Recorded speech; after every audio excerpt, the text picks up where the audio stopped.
Hello good morning. Nifty की closing last trading session means Monday को lower level से एक अच्छे लेवल पे बंद हुआ मींस कि 300 पॉइंट अप्रोक्सीमेट 300 पॉइंट का राइज।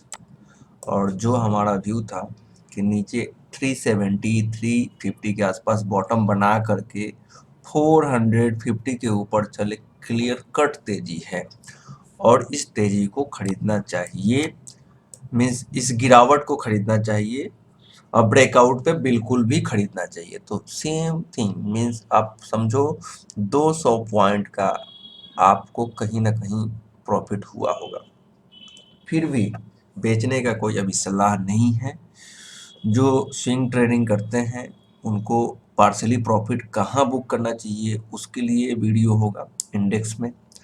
और सेकंड थिंग बैंक निफ्टी का भी होता है कि 41,000 के आसपास 44,000 के आसपास कहीं ना कहीं टॉप लगेगा। फिर वहां से 100-200 पॉइंट का स्टॉप लगा के बेचा भी जा सकता है। एक बार वहां तक जाएगा तो निचले लेवल से बैंक निफ्टी में भी जिसने ट्रेड किया होगा उनका भी अच्छा खासा पैसे बने होंगे। ओवरऑल बाजार में जो व्यू था वो एग्जैक्ट 2 दिन में बिल्कुल 100% रिवार्ड मिला। अब यहाँ से यूएस मार्केट में थोड़ा सा इवेंट भी है और इवेंट से पहले की तेजी कहीं ना कहीं थोड़ा सा साइडवेज में चली जाती है। तो मे भी इंडेक्स साइडवेज चला जाए, लेकिन आईटी इंडेक्स और आईटी के स्टॉकों में as for my view bullish view है निचले लेवल से।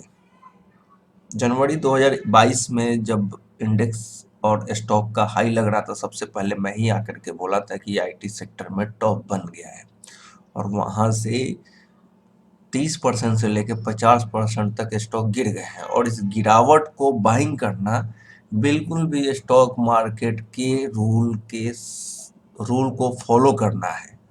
एक्चुअली गिरावट और बॉटम पे स्टॉक मार्केट में कोई भी स्टॉक को बॉटम फिशिंग नहीं करना चाहता है, लेकिन हमारा स्पेशल इसी में महारत हासिल है कि जब बॉटम बना रहा हो स्टॉक उन स्टॉकों को जरूर खरीदना चाहिए जो टेक्निकल के अगेंस्ट है, लेकिन मार्केट के अगेंस्ट बिल्कुल भी नहीं है। तो इसीलिए हर गिरावट पे मैं खरीदने की बात करता हूँ और पुल बैक पे बेचने की भी बात करता हूँ। तो आज कहीं ना कहीं आईटी शेयरों में जिन लोगों ने निचले लेवल पे लिया है पार्सली प्रॉफिट बुक करके और फिर डीप मिले तो बाई करना चाहिए। ओवरऑल निफ्टी का मैं बात करूं तो निफ्टी का जो रेजिस्टेंस है अगर आप देखेंगे तो ये जो हाई लगा था फ्राइडे को 18,664 इसको भी क्रॉस कर देगा, आश्चर्य नहीं करना चाहिए। लेकिन 18,680-90 के आसपास स्ट्रॉन्ग रेजिस्टेंस है। ऊपर जा करके रिवर्स करे नीचे की तरफ तो आप प्रॉफिट बुकिंग कर सकते हैं, या जो बहुत ही डिसिप्लिन ट्रेडर है या पार्शियल प्रॉफिट लेना चाहते हैं 18,680 के आसपास प्रॉफिट बुक करके निकल जाना चाहिए। दूसरा चीज़ क्या है कि निफ्टी में जितना तेजी होगा उतना बैंक निफ्टी में तेजी नहीं होगा। तो बैंक निफ्टी टेक्निकली बहुत स्ट्रॉन्ग है निफ्टी के बनस्पत, लेकिन ओवरसोल्ड से निफ्टी ज़्यादा बाउंस करेगा बनस्पत बैंक निफ्टी का। तो और बाजार जब गिरेगी तो निफ्टी हो सकता है 200 पॉइंट गिरे, बैंक निफ्टी 400-500 पॉइंट गिर सकता है। लेकिन परसेंटेज वाइज तो प्रॉफिट दोनों में सेम ही होने वाला है, इस चीज़ को भी भूलना नहीं है। तो जब भी रजिस्टेंस पे टकराए तो बैंक निफ्टी को बेचिए और निफ्टी को होल्ड कीजिए। और वैसे एक कंजर्वेटिव टारगेट यहाँ आ गया है और मेरा टारगेट फिर से वही है 19,000 के आसपास। गिरते पड़ते हम 19,000 19,200 तक जाएंगे, लेकिन इस बीच में बहुत सारे इफ एंड बट हैं, आने वाले वीडियो में डिस्कस करेंगे। फिलहाल 18,680 18,700 के आसपास के टारगेट मुझे दिख रहा है। यहाँ पे बिल्कुल पार्शियल प्रॉफिट बुक करना बनता है या किसी पुट के साथ हेज कर सकते हैं। तो ये है strategy for the Nifty and index. अब बात करते हैं हम स्टॉक स्पेसिफिक टीसीएस। टीसीएस पे हमने बोला था कि 3280 के आसपास स्ट्रॉन्ग सपोर्ट है, इंट्राडे में टूटा और फिर से वहां से आप देखेंगे 3236 का लो लगाने के बाद 3280 के ऊपर बंद हुआ मंडे का ट्रेडिंग सेशन में, मीन्स कि 80 के ऊपर बंद होना क्लियर कट। कोई भी हमारा लेवल हो क्लोजिंग बेसिस पे उसको स्क्रूटनी करनी चाहिए। ऐसा नहीं कि हाँ इंट्राडे में टूट गया, अब 80 के नीचे जा रहा है तो और गोल्डन अपॉर्चुनिटी है। तो गोल्डन अपॉर्चुनिटी मिला, वहां से लगभग हमने कल हाई जो बनाया 3336 रुपए का, लगभग 50 से 56 रुपए का तेजी खेला। और अभी भी जिस तरीके से हायर लेवल पे क्लोज है, ये आश्चर्य नहीं करना चाहिए कि 3380 3390 के आसपास चला जाए। और वहां पे मैं जरूर पार्शियल प्रॉफिट बुक करूंगा इवेंट से पहले, फिर गिरावट में देखेंगे। पार्शियली प्रॉफिट बुक करूंगा क्योंकि इवेंट मेरे को लगता है कि मेरा पहले भी व्यू था कि हम 16 तारीख तक एक अच्छा खासा टॉप बनाएंगे, उसी टॉप की तैयारी हो रही है। टाइम साइकिल के बेसिस पे मैं फ्राइडे को वीडियो दूंगा कि आगे क्या करना चाहिए। कल थर्सडे है, फ्राइडे वैसे फ्राइडे तक हम प्रॉफिट बुक करके निकल जाएंगे। कुछ व्यू चेंज होगा तो फ्राइडे से पहले एक वीडियो दूंगा, वरना नेक्स्ट वीक के व्यू में कंप्लीट व्यू दूंगा कि क्या करना चाहिए।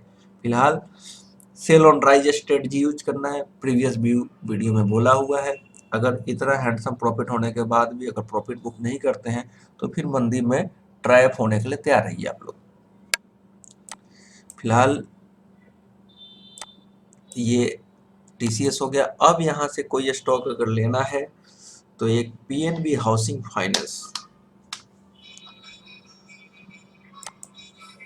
पीएनबी हाउसिंग फाइनेंस में मेरे को एक अच्छा खासा, सबको दिख रहा होगा कि टॉप बनने जा रहा है, टॉप नहीं बनने जा रहा है, ये बॉटम आउट हो रहा है। वीकली चार्ट पे आप देखेंगे बॉटम आउट हो रहा है, ये राउंडिंग बॉटम, एक तरीके से हैंडल पकड़ लीजिए। ये 410 415 पे स्ट्रॉन्ग सपोर्ट है, और ये लेवल टूटने के बाद 460 65 का लेवल टूटने के बाद ये स्टॉक यहाँ से 520 550 रुपए तक जा सकता है। जिस तरीके से पीएनबी का एनालिसिस था मेरा 40 रुपए पे कि 63 हो जाएगा, वही तैयारी इसमें हो रही है।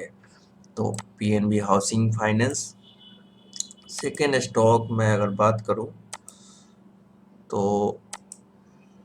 हमारा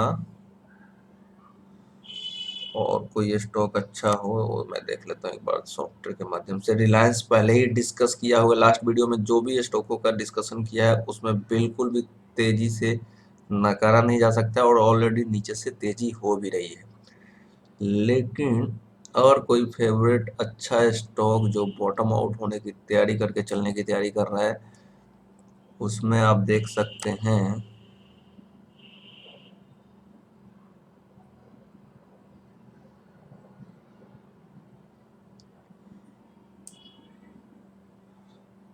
मारुति है। देख लेते हैं टेक्निकली चार्ट पे कैसा दिख रहा है। Maruti, Wipro already discuss stock है। महिंद्रा एंड महिंद्रा फिलहाल अभी अवॉइड कीजिए, कल अच्छा खासा तेजी हो गई। Hero motor every dip to buying बोला हुआ है पहले से ही। हीरो मोटर को 2800 प्लस के ऊपर मंदी कराया था, अब यहाँ पे निचले जो गिरा था, देखो परसों जो बॉटम था बहुत सारे स्टॉकों को लेने वाला स्टॉक था। हाँ, एक स्टॉक है इंडिया बुल हाउसिंग फाइनेंस।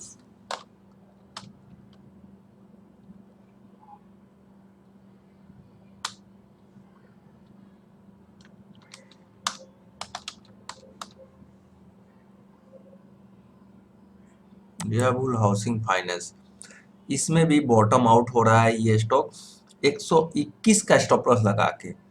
170 से लेकर के 200 रुपए का टारगेट दिख रहा है। As for my view long term breakout की तैयारी कर रहा है। लॉन्ग टर्म 4 मूविंग एवरेज को क्रॉस ओवर करके ये स्टॉक 120-21 अगर गलती से आ जाए, घबराना नहीं चाहिए, कुमुलेट करना चाहिए, और एक बड़ी तेजी की तैयारी कर रहा है। जो मेरा स्टडी है उसके बेसिस पे लग रहा है।